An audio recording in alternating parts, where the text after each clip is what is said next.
Welcome to Waves Media Telugu.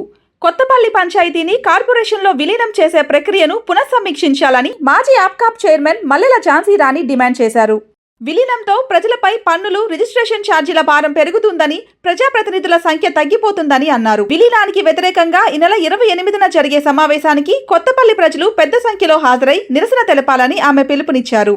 రాజకీయంగా చూసుకుంటే ఒక వ్యక్తి కోసమో లేదా ఒక శక్తి కోసమో మాత్రమే ఈ విలీనం జరుగుతూ ఉంది అని అనిపిస్తూ ఉంది.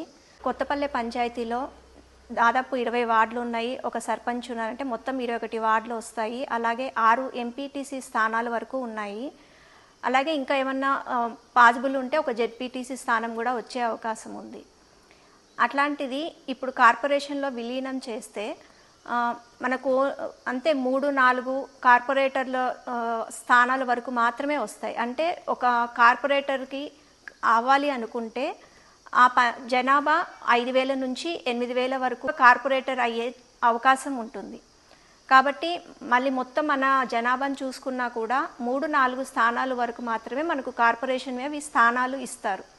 అంటే ఈ మిగతా వార్డు మెంబర్ల స్థానాలు, ఎంపీటీసీ స్థానాలు, జెడ్పీటీసీ స్థానాలు అవన్నీ కూడా మన కొత్తపల్లి పంచాయతీ కోల్పోతుంది.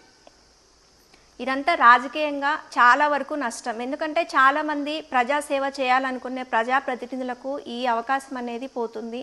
ప్రజలకు సరైన న్యాయం జరగదనేది నా నమ్మకం. కాబట్టి ప్రజలు ఇవన్నీ గమనించాలని నేను కోరుకుంటున్నాను. ఈ కొత్తపల్లి గ్రామ పంచాయతీకి సంబంధించి గ్రామ సభకు ఎక్కువ మంది పొదుపు సంఘాల సభ్యులు వస్తున్నారు.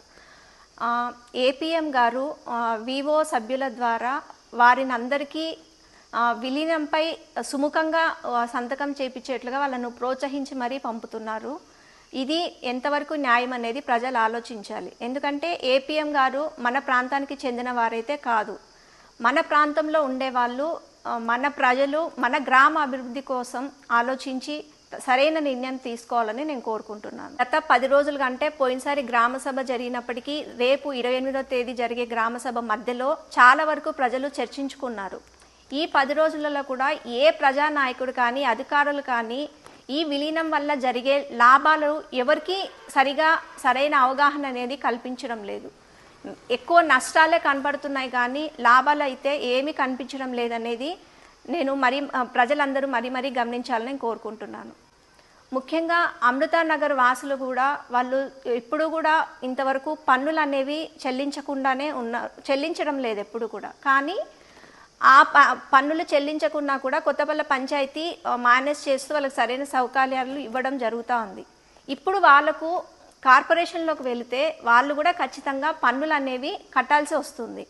కాబట్టి అక్కడ ఉండే నాయకులు కానీ ప్రజలు కానీ ఈ విషయంపై మళ్ళీ ఇంకొకసారి ఆలోచించాలని నేను కోరుకుంటున్నాను. అది కాకుండా పంచాయతీలో ఉండే పన్నులు వేరు, మున్సిపాలిటీలో వేరు, కార్పొరేషన్లో ఇంకా ఎక్కువ చాలా రెట్లు పన్నులు అనేవి పెరుగుతాయి. కాబట్టి ఒకేసారి వాళ్ళు కార్పొరేషన్లో ఉండే పన్నులు చాలా అధిక భారం అవుతాయి అమృతానగర్ వాసులకు. ఇవి గమనించాలని కోరుకుంటున్నాను. ఈ నెల 28న జరిగే గ్రామ సభకు ప్రజలందరూ కూడా మీరు స్వచ్ఛందంగా పాల్గొని మీ నిర్ణయాన్ని మీ సంతకం ద్వారా తెలియజేస్తారని నేను కోరుకుంటున్నాను.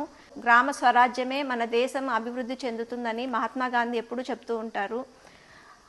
కాబట్టి ప్రజలు కూడా మన గ్రామ అభివృద్ధిని, మన ప్రాంతాన్ని స్వయం పాలన పోకుండా కాపాడుకుంటారని నేను కోరుకుంటున్నాను. గౌరవ శాసనసభ్యులు గారికి నేను సవినయంగా ఇంకోసారి విన్నవించుకుంటున్నాను.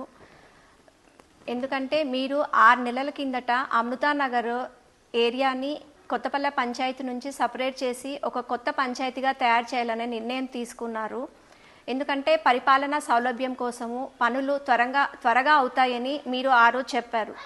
కానీ మళ్ళీ ఇంతలోనే నిర్ణయం ఎందుకు మార్చుకోవాల్సి వచ్చింది? అది కాకుండా రాష్ట్రంలో ఎక్కడా ఈ విలీనాలు అనేవి ఎక్కడా జరగడం లేదు, మన ఏరియాలో మాత్రమే జరుగుతున్నాయని ప్రజలందరూ గురించుకుంటున్నారు.